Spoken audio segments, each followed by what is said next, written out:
Assalamualaikum warahmatullahi wabarakatuh. Perkenalkan, nama saya Nia Novita. Alamat Lukup Sabun. Saya adalah salah satu mahasiswa dari kampus TAN Gajah Putih, Prodi Manajemen Pendidikan Islam. Di sini saya akan mencoba menjelaskan sedikit dari hasil kerja saya yang berjudul tentang peran pembentukan karakteristik kepala sekolah untuk meningkatkan mutu pendidikan di SD Negeri 8 Kutepanang. Yang A. Kepala sekolah. Pengertian kepala sekolah. Kepemimpinan kepala sekolah merupakan kunci keberhasilan lembaga pendidikan. Kepala sekolah berasal dari dua kata, kepala dan sekolah. Kata kepala diartikan sebagai ketua atau pemimpin dalam suatu organisasi atau lembaga, sedangkan sekolah adalah sebuah lembaga di mana menjadi tempat menerima dan memberi pelajaran. Yang kedua, peran, fungsi, dan tanggung jawab kepala sekolah. Kepala sekolah yang berhasil adalah mereka yang memahami keberadaan madrasah sebagai organisasi yang kompleks dan unik, serta mampu melaksanakan peranan kepala sekolah sebagai seorang pemimpin yang diberi tanggung jawab untuk memimpin sekolah. Berbicara tentang peran kepala sekolah terkait peningkatan kinerja, maka peran kepala sekolah pada masing-masing lembaga pendidikan berbeda. Salah satu faktor yang menentukan keberhasilan dan keberlangsungan organisasi adalah kuat tidaknya kepemimpinan. Adapun peran kepala sekolah terdapat beberapa bagian. Yang A. Kepala sekolah sebagai edukator atau pendidik. Yang B. Kepala sekolah sebagai manajer atau pengelola. Yang C. Kepala sekolah sebagai administrator. Yang D. Kepala sekolah sebagai supervisor. Yang E. Kepala sekolah sebagai leader atau pemimpin. Yang F. Kepala sekolah sebagai inovator. Yang G. Kepala sekolah sebagai motivator. B. Pendidikan karakter. 1. Pengertian pendidikan karakter kepala sekolah. Karakter adalah watak dan perilaku atau kepribadian seseorang yang terbentuk dari hasil internalisasi sebagai kebijakan yang diyakini dan digunakan sebagai landasan utama dari cara pandang berpikir, bersikap, dan bertindak dengan sesama. Yang kedua, tujuan dan fungsi pembentukan karakter. Jadi tujuan dan fungsi pembentukan karakter ini adalah bertujuan untuk mendorong peserta didik atau siswa mampu lebih baik dalam melaksanakan observasi, bertanya, bernalar, dan berkomunikasi dalam pembelajaran. Adapun objek yang menjadi pembelajaran dalam penataan dan penyempurnaan kurikulum 2013 menekankan pada fenomena alam, budaya, seni, dan sosial.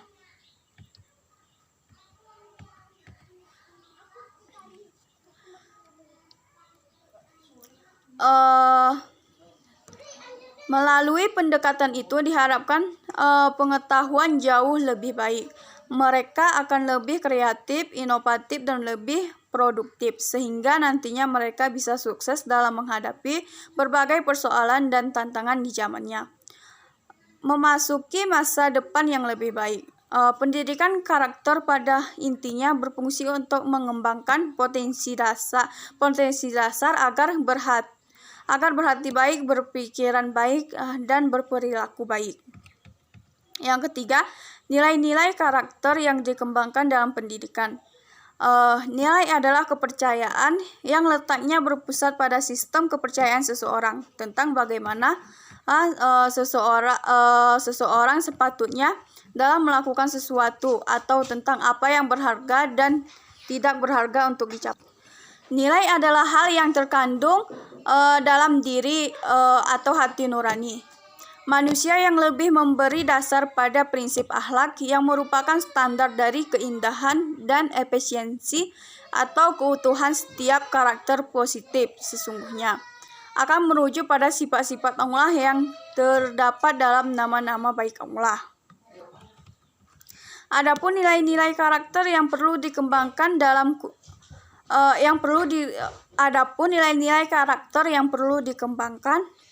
terdapat beberapa bagian.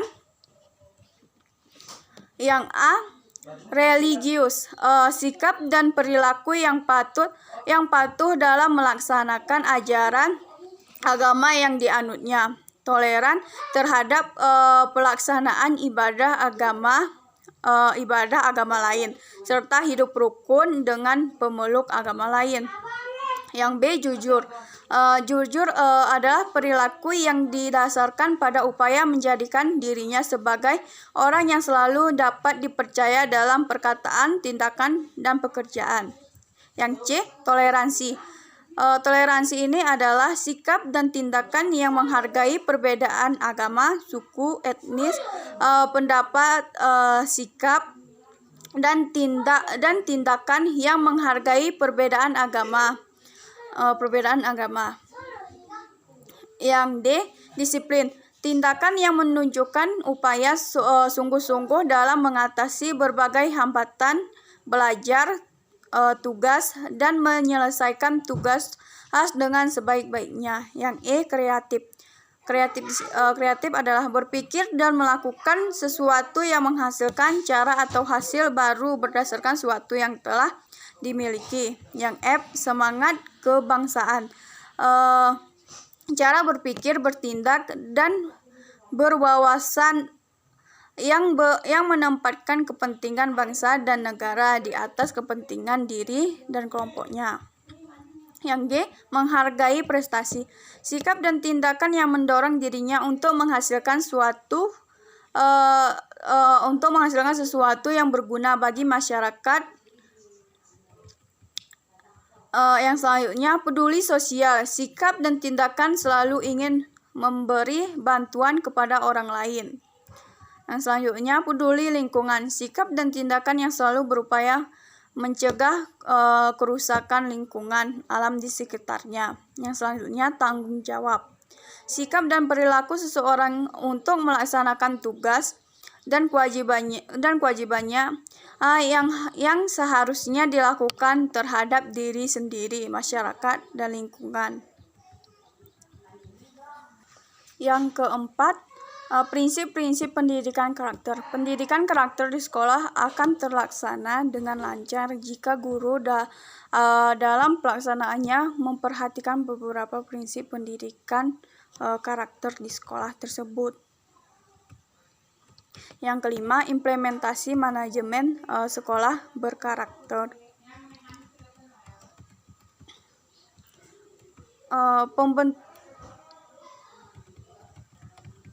Pembentukan karakter dalam suatu sistem adalah keterkaitan antara komponen-komponen karakter yang mengandung nilai-nilai perilaku yang dapat dilakukan atau bertindak secara bertahap dan saling berhubungan antara pengetahuan nilai-nilai perilaku dengan sikap. Pembentukan karakter direalisasikan dalam pelajaran agama, pelajaran kewarganegaraan. Yang keenam, pendidikan karakter dalam proses perencanaan manajemen sekolah. Perencanaan program dan kegiatan sekolah dilakukan melalui pengembangan dan penyusunan rencana kerja sekolah untuk jangka menengah panjang dan rencana kegiatan anggaran sekolah untuk jangka menengah panjang atau skala pendek dan tahunan. Yang ketujuh, pelaksanaan program dan kegiatan pendidikan karakter. Pelaksanaan program dan kegiatan dikatakan efektif apabila hasil-hasil yang dicapai sesuai dengan tujuan. Efisiensi lebih menekankan apabila program dan kegiatan yang dijalankan dapat menghasilkan sesuai tujuan dengan biaya minimal. Adapun prinsip produktivitas adalah apabila pelaksanaan program dan kegiatan tersebut hasilnya secara kuantitatif kuantitatif dan kualitatif, minimal sesuai dengan tujuan. Dalam karakter kepemimpinan, adapun pengelolaan sumber daya manusia secara baik antara lain: A. Perencanaan penerimaan guru dan staf sesuai dengan kebutuhan sekolah. Yang B. Melakukan pengawasan terhadap pekerjaan para guru dan staf agar mereka bekerja sesuai aturan. Yang C. Meningkatkan profesionalisme para guru dan staf baik teknis maupun non-teknis. Melaksanakan pembinaan karir dan kesejahteraan, serta menerapkan sistem penghargaan dan hukuman. C. Kepemimpinan kepala sekolah. 1. Pengertian kepemimpinan. Kepemimpinan adalah kekuatan atau kualitas seorang pemimpin dalam mengarahkan apa yang dipimpinnya untuk mencapai tujuan dalam manajemen kepemimpinan. Telah didefinisikan oleh berbagai orang yang berbeda. Kepemimpinan merupakan terjemahan dari leadership. Mengenai definisi kepemimpinan, banyak para ahli yang mendefinisikannya. Kepemimpinan secara umum merupakan pengaruh seni atau proses mempengaruhi orang lain sehingga mereka dengan penuh kemauan berusaha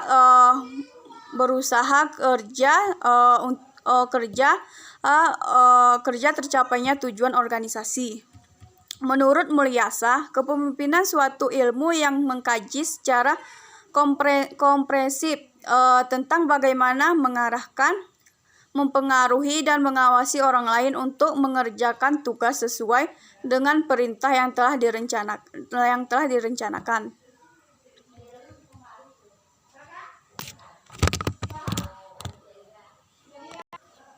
Yang kedua, peran kepala sekolah dalam pengembangan pendidikan karakter.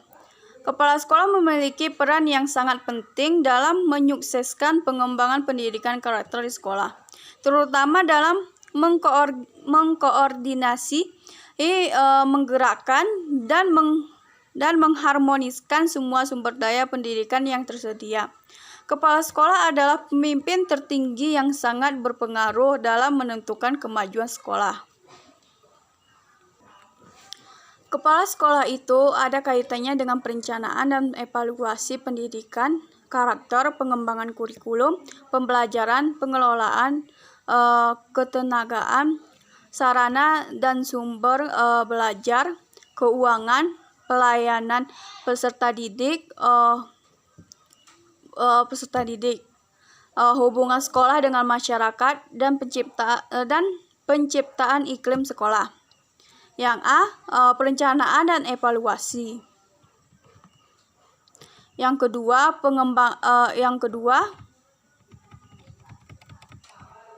pengembangan kurikulum. Yang ketiga, pengembangan pembelajaran. Yang keempat, pengelolaan ketenagaan. Yang kelima, pengelolaan sarana dan sumber belajar.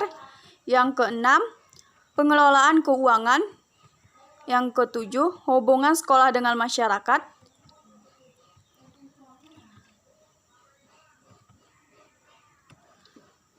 Mungkin hanya ini yang dapat saya sampaikan. Lebih dan kurang saya mohon maaf. Assalamualaikum warahmatullahi wabarakatuh.